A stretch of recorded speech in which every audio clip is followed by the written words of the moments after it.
Nos gusta pensar en nosotros mismos como buenas personas, ¿verdad? Sin embargo, las Escrituras nos confrontan con una verdad incómoda en Jeremías 17, 9 y 10. Engañoso es el corazón, más que todas las cosas, y perverso. ¿Quién lo conocerá? Yo, Yahweh, que escudriño la mente, que pruebo el corazón, para dar a cada uno según su camino, según el fruto de sus obras. Como acabamos de leer, Yahweh nos revela que nuestro corazón es perverso y nos engaña. Y aunque muchos reconocen que nuestro corazón no es bueno, pocos son realmente conscientes de la profundidad de esta verdad. Nuestra carne busca constantemente imponer su voluntad, en lugar de obedecer a Elohim. Esta es la razón por la cual tantas iglesias establecen un estándar de vida bastante relajado, predicando un Mesías sin Torá y una gran comisión bastante diferente a lo que Yahweh prescribió. Por este motivo, este video tiene el propósito de exponer algunas características y diferencias de los sacerdotes, discípulos y creyentes.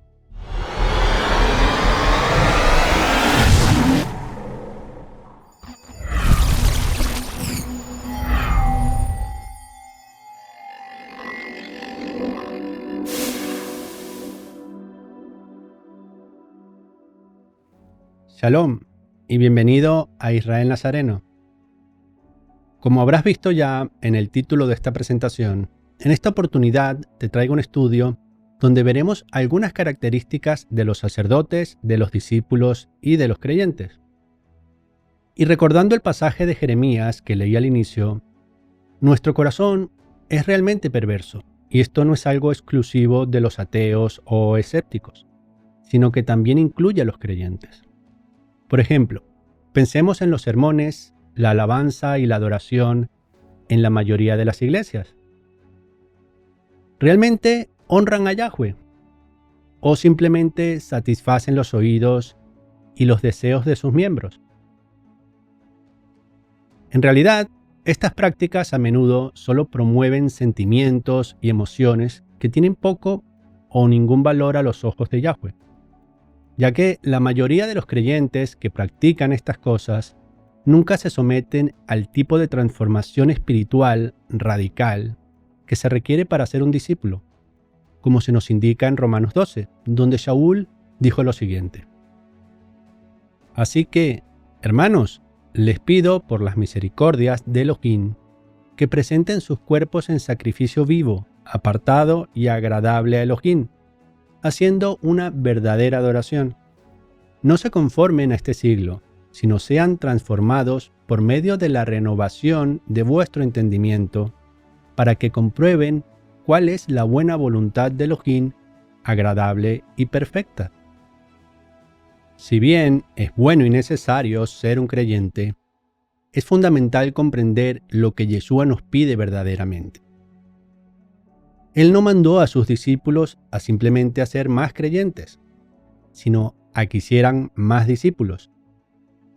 Y si queremos ser sus discípulos, entonces primero debemos obedecer sus mandamientos, porque sólo así es como le demostramos nuestro amor. Yohanan 14:15. Si me aman, guarden mis mandamientos. Lamentablemente, muchos creyentes piensan que los mandamientos de Yeshua están exclusivamente en el pacto renovado, o tal vez piensan que solo se encuentran en los evangelios. Y esto demuestra lo poco que conocen la Torá, porque todo lo que Yeshua habló estaba alineado con la voluntad de su Padre, y esa voluntad se encuentra escrita en la Torá.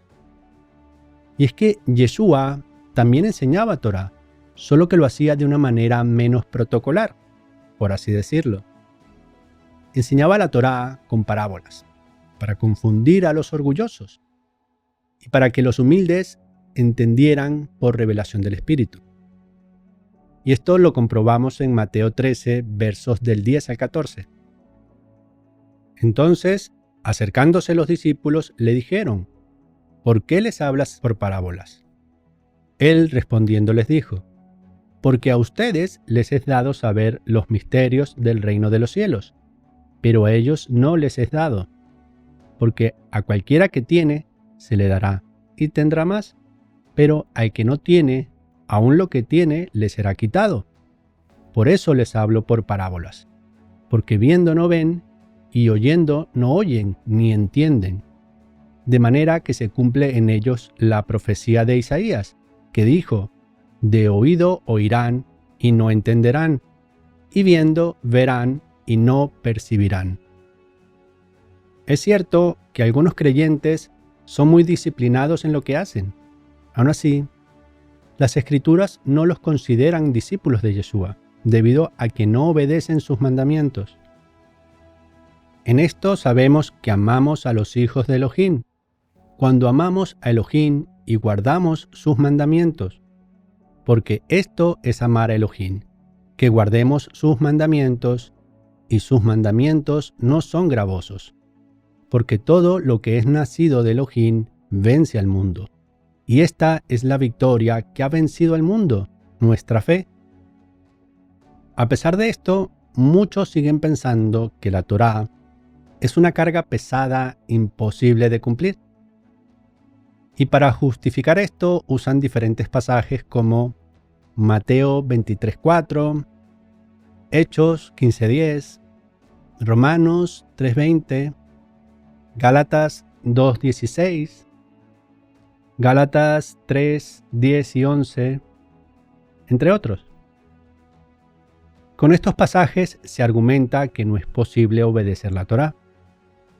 Sin embargo, lo que aquí se nos revela realmente es la imposibilidad de cumplir la ley de manera perfecta durante toda nuestra vida. Y por lo tanto, la imposibilidad de ser justificados o ser salvos por nuestra justicia, ya que con que fallemos una sola vez, ya nos convertimos en pecadores. Y en Mateo 23:4, incluido en el grupo de pasajes anteriormente expuestos, se hace mención a una carga pesada, haciendo referencia a los mandamientos de los fariseos, en contraste a la Torá. Y podemos ver la diferencia cuando leemos los 3 versos anteriores de este pasaje, que nos dicen lo siguiente.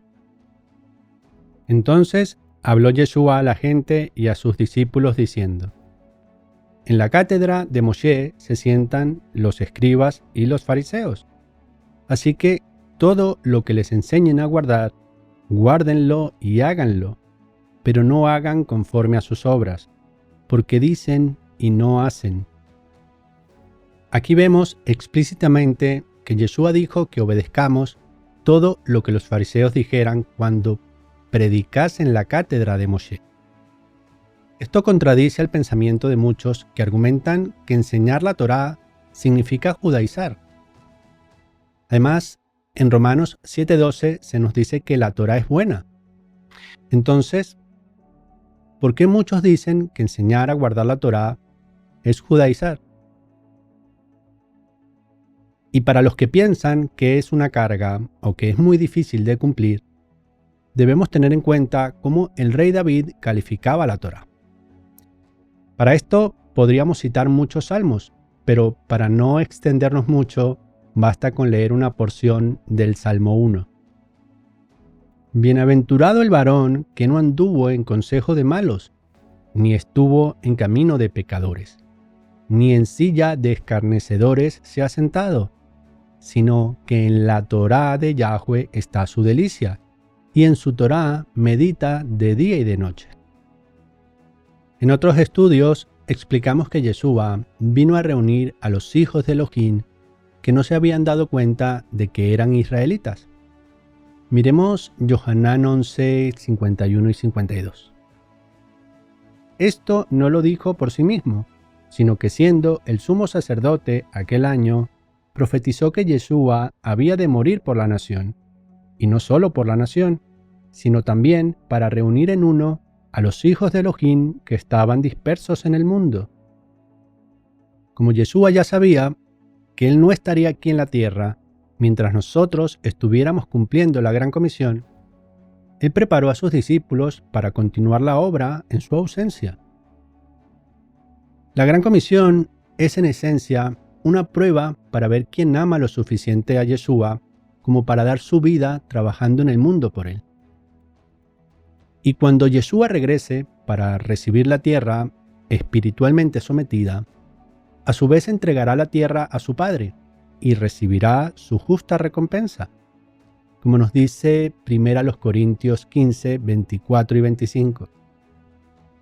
Luego el fin, cuando Yeshua entregue el reino al Elohim y Padre, cuando haya quitado todo dominio, toda autoridad y poder, porque es necesario que Él reine hasta que haya sujetado a todos sus enemigos debajo de sus pies. Entonces Yeshua recompensará no a los creyentes, sino a aquellos que ayudaron a cumplir la obra de su Padre, es decir, sus discípulos. No importa quién eres o qué rol desempeñes, el voluntariado siempre debe ser el centro de nuestra adoración. El patrón es claro. Elohim llama y sus discípulos no se limitan a creer o a estudiar acerca de él, sino que responden activamente al llamado, ofreciéndose a servir. Un gran ejemplo de esto lo vemos cuando el sacerdocio de los primogénitos falló en contener al pueblo de pecar. Entonces Moshe pidió a todos aquellos que estuvieran del lado de Yahweh que se acercaran a él, y así lo hicieron los hijos de Leví. Y el desenlace de esto lo vemos en Shemot 32, versos del 27 al 29, donde Moshe les dijo así: Así ha dicho Yahweh, el Elohim de Israel, ponga cada uno su espada sobre su muslo, y entren y salgan de puerta en puerta por todo el campamento, y cada hombre mate a su hermano, cada uno a su amigo y cada uno a su prójimo. Así que los hijos de Leví lo hicieron según la palabra de Moshe, y alrededor de 3,000 hombres del pueblo cayeron ese día. Entonces Moshe dijo: Apártense hoy para Yahweh, para que les conceda hoy su bendición, porque cada uno se ha opuesto a su hijo y a su hermano. Algo similar sucedió cuando Yeshua llamó a sus discípulos. Ellos abandonaron todo inmediatamente y comenzaron a seguirlo y le ayudaron en su ministerio. Mateo 4, versos del 18 al 22. Caminando Yeshua junto al mar de Galilea, vio a 2 hermanos, Simón, llamado Kefa, y Andrés, su hermano, que echaban la red en el mar, porque eran pescadores. Entonces les dijo: Síganme, y los haré pescadores de hombres. Entonces ellos dejaron inmediatamente las redes y le siguieron. Partiendo de allí, vio a otros 2 hermanos, Jacob, hijo de Zebedeo, y Johanán, su hermano, en el barco con su padre Zebedeo, reparando sus redes, y los llamó. Y ellos inmediatamente dejaron la barca y a su padre, y lo siguieron. Más tarde, Yeshua les dijo a sus discípulos que aquellos que lo siguieran, es decir, que lo imitaran, necesitarían cumplir con varios criterios muy estrictos. Entre los criterios más relevantes están valorar menos sus lazos sanguíneos o genéticos, cargar su cruz o madero soportando los retos futuros y renunciar a las posesiones materiales. Esto lo expone Yeshua en Lucas 14, diciendo lo siguiente: Si alguno viene a mí y no aborrece a su padre y a su madre, a su esposa y a sus hijos, a sus hermanos y hermanas, y también su propia vida, no puede ser mi discípulo. Y el que no lleva su cruz y viene en pos de mí, no puede ser mi discípulo. Asimismo, cualquiera que no renuncie a todo lo que tiene, no puede ser mi discípulo. Entonces, repasemos lo que acabamos de leer. En primer lugar, los discípulos deben aborrecer a su familia biológica. Esto significa amarlos menos que a Yahweh. Así como sucedió con los levitas, que se opusieron a sus hermanos por su gran idolatría, por lo sucedido con el becerro de oro. En segundo lugar, un discípulo debe llevar sobre sí su carga espiritual. Esto es similar a cómo los sacerdotes levitas debían cargar con la culpa de la congregación. Y en tercer lugar, los discípulos deben renunciar a sus posesiones materiales. Esto es como tomar un voto de pobreza, lo que no implica una carencia absoluta, sino una dependencia radical en Yahweh para su sustento, donde en vez de trabajar por un salario, deben depender de los diezmos y ofrendas que Yahweh les asignó para que puedan dedicarse plenamente en la obra, por lo cual deben contentarse con tener lo suficiente para cubrir sus necesidades personales y para el servicio. Y todo el excedente debe ir al tesoro central para ser usado de la manera más eficiente para la obra. Esta dedicación exclusiva en la obra, renunciando a las posesiones materiales, es similar a lo establecido para los sacerdotes levitas, conforme está registrado en Bamidbar 18, 20 y 21. Entonces Yahweh le dijo a Aarón: no tendrás heredad en la tierra de ellos, ni porción entre ellos. Yo soy tu porción y tu heredad entre los hijos de Israel. Y aquí yo he dado a los hijos de Leví todos los diezmos en Israel, como herencia por su servicio en la obra del tabernáculo. En próximos videos veremos cómo la iglesia babilónica ha tratado de reemplazar las reglas de Yeshua con otras distintas, para hacer que el sacerdocio de Yeshua no tenga efecto. Sin embargo, esto solo subraya la importancia de obedecer las reglas originales. En nuestro libro, llamado Israel Nazareno, discutimos la ley de la primera mención. En pocas palabras, la ley de la primera mención nos dice que la primera vez que se da un mandamiento o se introduce un concepto, esto establece un precedente para situaciones o condiciones similares en el futuro. Por ejemplo, Yeshua es el primer sacerdote interno del orden de Melquisedec. Por lo tanto, él establece el estándar para todos aquellos que quieran venir después de él. Esto lo vemos reflejado en la primera carta de Saúl a los Corintios. Imítenme, así como también yo imito al Mesías. Observa que Elohim obedece también sus propias normas. Aunque Yeshua claramente amaba a su madre, él puso su prioridad en el servicio a su padre y su familia espiritual por encima del servicio a su familia biológica. Esto lo confirmamos en Mateo 12, versos del 46 al 50, que nos dice así: mientras él aún hablaba a la gente, he aquí su madre y sus hermanos estaban afuera, y querían hablar con él. Entonces uno le dijo: tu madre y tus hermanos están afuera, y quieren hablar contigo. Pero él respondió al que le decía esto, y le dijo: ¿quién es mi madre? ¿Y quiénes son mis hermanos?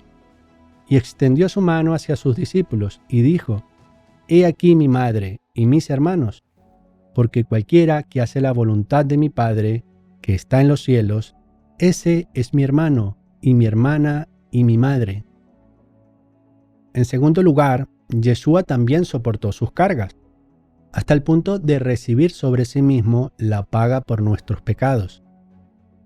Y enseñó a sus discípulos que también debían llevar sus propias cargas, conforme lo registrado en Lucas 9, 23 y 24. Entonces les dijo a todos: si alguno quiere venir en pos de mí, niéguese a sí mismo, tome su cruz cada día y sígame.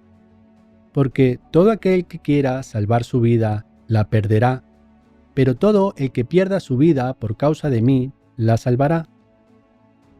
Y en tercer lugar, vemos que Yeshua no tenía posesiones materiales. Lucas 9, 57 y 58. Y mientras iban por el camino, uno le dijo: Señor, te seguiré a donde quiera que vayas. Y Yeshua le dijo: las zorras tienen guaridas, y las aves del cielo nidos, pero el Hijo del Hombre no tiene dónde recostar la cabeza. Además, cuando un joven rico le preguntó a Yeshua qué tenía que hacer para obtener la vida eterna, Yeshua le respondió que guardara los mandamientos. Y aunque esto por sí solo ya indica que debía poner su prioridad en lo espiritual antes que en lo material, cuando el joven insistió preguntando qué más necesitaba hacer, Yeshua le dijo que para ser perfecto debía vender todo lo que tenía, entregarlo a los pobres y luego seguirle. Aunque los sacerdotes de Yeshua prácticamente no poseen nada más que su ropa, eso no significa que el sacerdocio no necesite herramientas y otros recursos con los cuales hacer el trabajo para Elohim. Esto es similar a cuando te unes a un ejército terrenal. Primero llegas a tu lugar de destino y te asignan una unidad y un trabajo específico. Este trabajo requerirá de un equipo del cual debes responsabilizarte. Y si fueras un comandante, podrías tener varios equipos bajo tu mando de un altísimo valor económico. Sin embargo, esto no serían de tu propiedad. Más bien, estarías encargado de cuidarlos y administrarlos mientras tuvieras el privilegio de servir a tu nación en ese rol. Luego, al pasar a la siguiente tarea, te asignarían un grupo de equipos diferentes. Esta analogía se rompe cuando tratas de sacar un cheque de sueldo, porque si bien los funcionarios del gobierno obtienen un salario, el orden de Melquisedec no lo tiene. Simplemente deben recibir lo necesario para cubrir sus necesidades y tener bajo su cuidado las herramientas necesarias para llevar a cabo la gran comisión. Fíjate lo que está escrito en Hechos 4, 34 y 35. Así que no había ningún necesitado entre ellos, porque todos los que poseían heredades o casas las vendían y traían el valor de lo vendido y lo ponían a los pies de los apóstoles, y se repartía a cada uno según su necesidad. En este punto es importante tener cuidado de no interpretar este pasaje como un argumento para promover el socialismo o el comunismo. Debemos entender que las Escrituras defienden la propiedad privada y que esto es un estándar enfocado en aquellos que reciben un llamado de compromiso de mayor dedicación, como el sacerdocio, y que en ningún caso se premia a los perezosos, como sucede mayormente en las ideologías socialistas y comunistas. Si bien no conocemos las circunstancias exactas del contexto del pasaje anterior, probablemente algunos de los primeros discípulos hayan tenido posesiones y tierras en exceso, las cuales vendieron, pero no sus viviendas principales, debido a que la mayoría de las familias aún necesitaban un lugar donde vivir. Esto podemos notarlo con relación a un discípulo, el cual todavía era dueño de su casa y podía proporcionar alojamiento a otros discípulos. Esto lo comprobamos en Hechos 21:16.